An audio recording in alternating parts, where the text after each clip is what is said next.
Welcome, listeners. Today, we're diving into what it truly means to be fluent in English. Many people think fluency is about having a perfect accent or knowing every word. Is that really the case? Not at all. Fluency is more about communicating ideas smoothly and confidently, even if you make some mistakes. Think of it like driving. It's less about knowing every street by heart and more about navigating to your destination with ease. That analogy makes it less intimidating for beginners. So, would you say fluency is a journey rather than a destination? Absolutely. It's a process where you gradually build skills. You might stumble at first, but over time, your ability to express thoughts and understand others becomes much more natural. Let's transition to listening, a crucial element in language learning. Why is listening practice the foundation for fluency? Good question. Listening exposes you to natural speech patterns, accents, and intonation. It's like tuning your ear to the music of English. Studies show that learners who listen daily acquire new vocabulary 30% faster. That's impressive. What are some practical ways beginners can incorporate listening into their routines?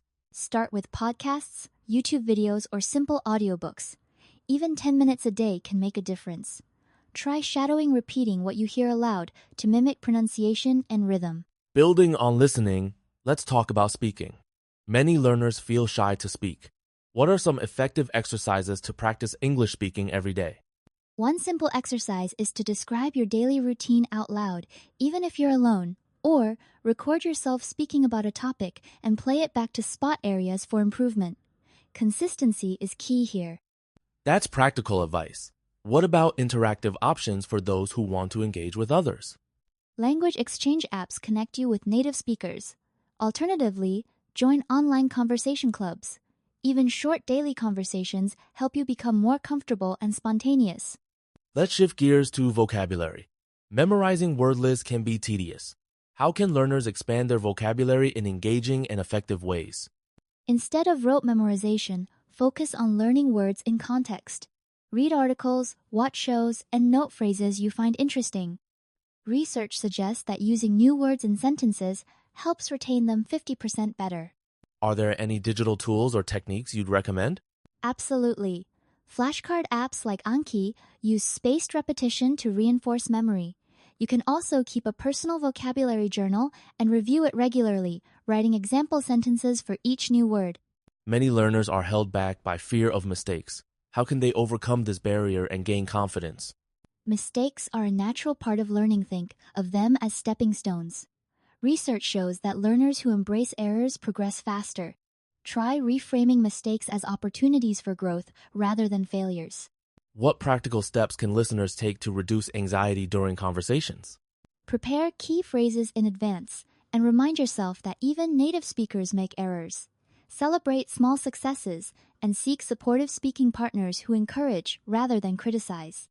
For those aiming to sound more natural, advanced expressions are key. Could you share some phrases that can elevate a learner's English?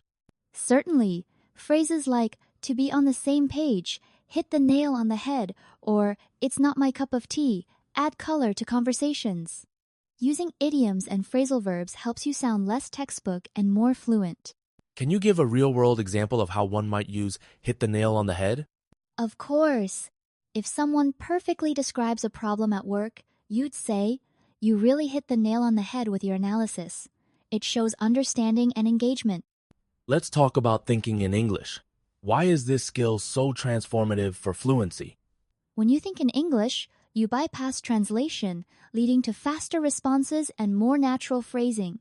It's like switching from walking to running. Your thoughts flow directly into speech. How can learners train themselves to think in English instead of their native language? Start smallable objects around you in English. Narrate your actions, or ask yourself simple questions each day. Gradually, your mind will adapt, and you'll find yourself forming sentences more automatically. Now we invite our listeners to practice. I'll ask a few questions, pause the podcast, and answer out loud in English. Ready? What did you do this morning?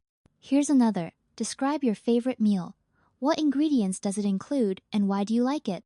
Great, try this one. If you could travel anywhere in the world, where would you go and why? And finally, what's one goal you have for your English learning this year? Remember, speaking your answers out loud builds confidence and fluency. Let's discuss staying motivated. Learning a language can feel overwhelming. How can learners track progress and maintain enthusiasm? Set small, achievable goals, like learning 5 new words a day or having a weekly conversation. Use progress charts or language learning apps to visualize improvements. Celebrate milestones, no matter how minor. And what about overcoming periods of low motivation? Mix up your routine through new podcasts, chat with different people, or watch films in English. Remind yourself of your reasons for learning and connect with communities for encouragement. As we wrap up, let's talk about lifelong learning. Is there ever a point where you've finished learning English? Language is always evolving, so there's always room to grow. Even native speakers learn new words and expressions throughout their lives. Treat English as a lifelong companion rather than a fixed goal. That's inspiring. Any final advice for learners at all stages? Stay curious, stay patient, and enjoy the journey. The more you engage with English, the more fluent and confident you'll become. And remember, every conversation is a step Welcome, forward. listeners. Today, we're tackling a bold challenge, becoming fluent in English in just 1 week. It sounds almost impossible, but is it really? Dr. Miller, you've coached hundreds of rapid language learners. How realistic is this goal? And what mindset should listeners adopt to begin? Great question. While full fluency traditionally takes months or years, remarkable progress is absolutely possible in a week with the right intensity. Learners need a growth mindset, treating every mistake as a stepping stone. Think of it as a language bootcamp total immersion, unwavering focus, and a willingness to leave your comfort zone.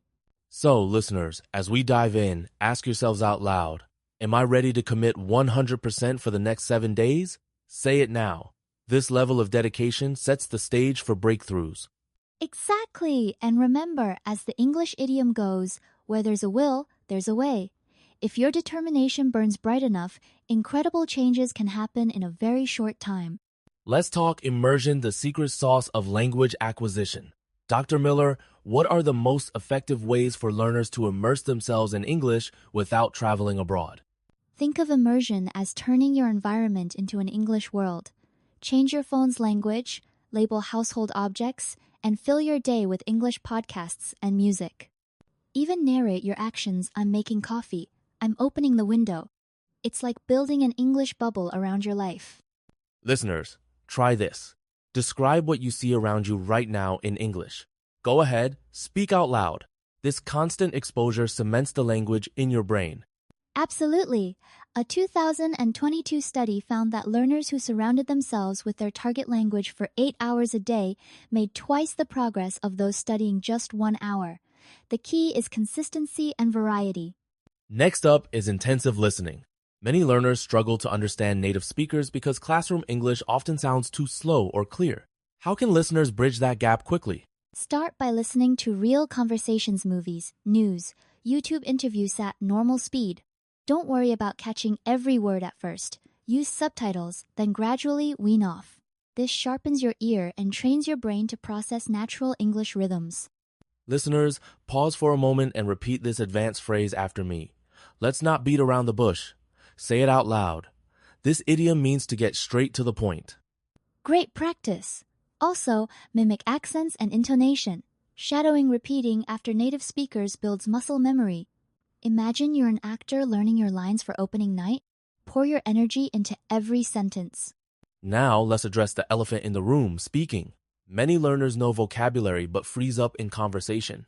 Dr. Miller, how can they activate their English and build confidence fast? The trick is to practice speaking relentlessly alone or with others. Talk to yourself in the mirror. Describe your plans. Even narrate your dreams. Record yourself. Listen and improve. Apps like Tandem and HelloTalk connect you with real conversation partners worldwide. Listeners, here's a question. What did you eat for breakfast today? Answer in English right now. Practicing out loud, even simple answers, rewires your brain for spontaneous speech. Exactly. And don't be afraid of mistakes. They're badges of progress. The fastest learners are those who take risks and speak up, even when uncertain. Remember, practice makes perfect. Moving on to vocabulary, often the biggest hurdle. Memorizing hundreds of words in a week is tough. Dr. Miller, what strategies supercharge vocabulary retention? Use spaced repetition apps like Anki or Memrise, which prompt you to review words just before you forget them. Connect new words to images, actions, or stories. Instead of memorizing apple, picture yourself biting into a juicy one. Let's try a mini challenge. List 3 things you see and name them in English. For example, lamp, notebook, mug. Speaking the words out loud creates stronger memory hooks. And group words by themes, foods, emotions, travel. This creates mental associations, making recall much easier. As the saying goes, don't put all your eggs in one basket. Spread your vocabulary learning across different contexts. A game-changing habit is thinking in English. Why is this so powerful? And how can listeners start today? Thinking in English stops the translation trap. Imagine your thoughts as a river. If it flows in English, words come faster. Start with simple sentences. I am walking. It's sunny. Gradually add complexity. Even your worries and dreams can be narrated in English. Listeners, take a moment. Describe how you're feeling right now in English. Say it aloud. This mental shift accelerates fluency beyond traditional study. Exactly. Studies from Cambridge show that students who consciously think in their target language outperform those who rely on translation by up to 40% in speaking tests. The brain adapts surprisingly quickly. Let's bridge learning and living. How can listeners weave English into their daily routines, especially if they don't live in an English-speaking country? Turn everyday tasks into practice opportunities. Write your shopping list in English. Set reminders on your phone, or cook using English recipes. Even social media can be an ally. Comment on posts in English.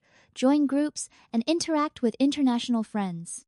Here's a quick exercise. Name one thing you need to do today in English. For instance, I have to finish my homework. Speaking these intentions helps cement the language in your life. Exactly, and don't shy away from challenges. If you get stuck, use the phrase, "Could you please repeat that?" It's both polite and practical. Every small interaction builds real-world confidence. Once the basics are in place, idioms and advanced phrases make you sound more natural. Dr. Miller, what are some expressions listeners can practice to spice up their English? Try these. Break the ice to start a conversation. Hit the nail on the head to be exactly right. And burning the midnight oil, working late into the night. Using these makes your speech vivid and authentic. Listeners, repeat after me. Let's break the ice. Now, use it in your own sentence. Practicing idioms helps you understand movies, books, and everyday chat. Absolutely. Idioms are the seasoning of language. They add flavor and personality. The more you use them, the more native your English sounds. Let's face it, rapid progress is exciting, but plateaus and frustration can hit hard. How can learners push through when motivation dips? Remind yourself why you started. Visualize your goals, whether it's acing an interview or traveling confidently. Celebrate small wins like understanding a podcast or holding a conversation. Remember, Rome wasn't built in a day. Progress is a journey.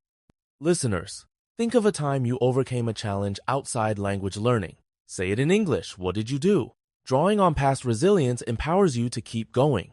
And connect with others. Join online communities. Share your struggles and cheer each other on. A support network doubles your chances of sticking with it, especially during tough moments. We've covered mindset, methods, and motivation.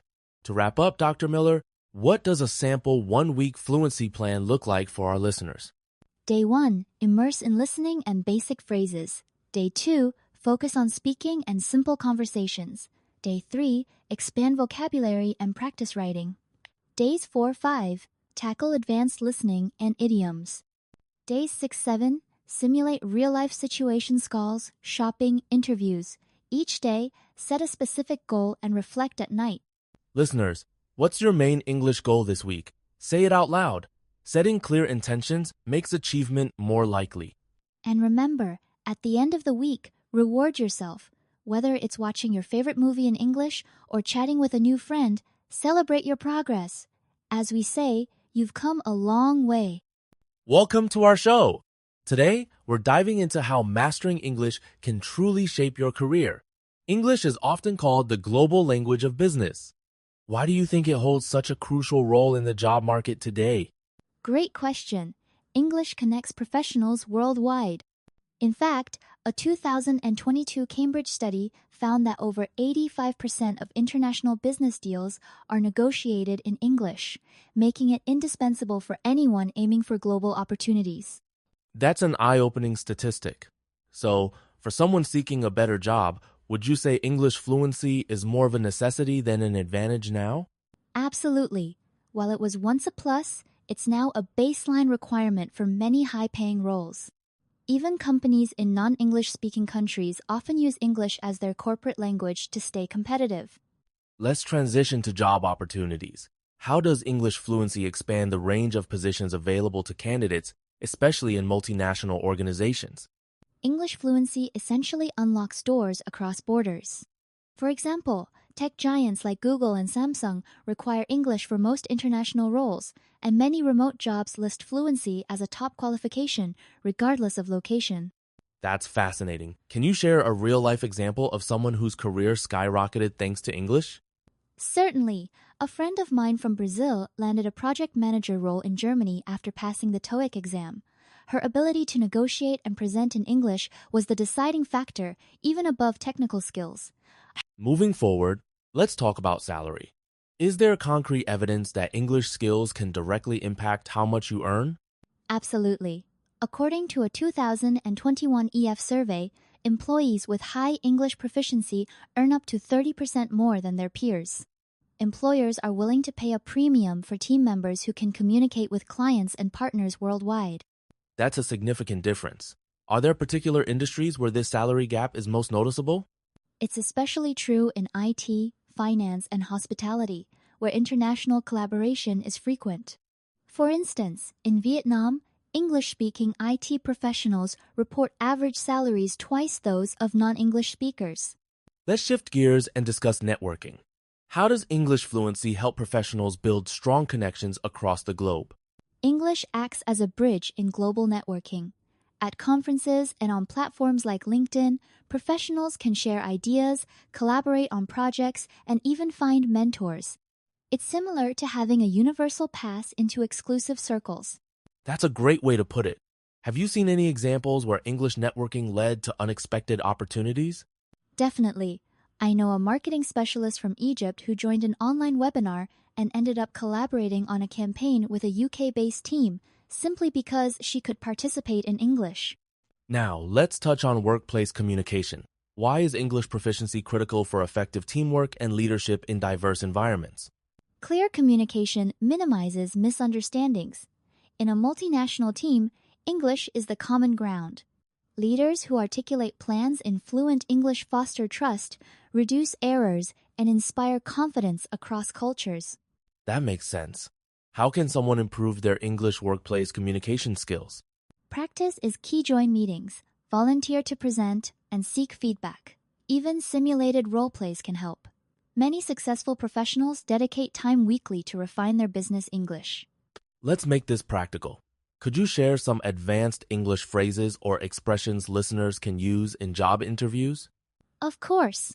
Instead of saying, "I'm a hard worker," try, "I thrive in fast-paced environments and consistently exceed targets."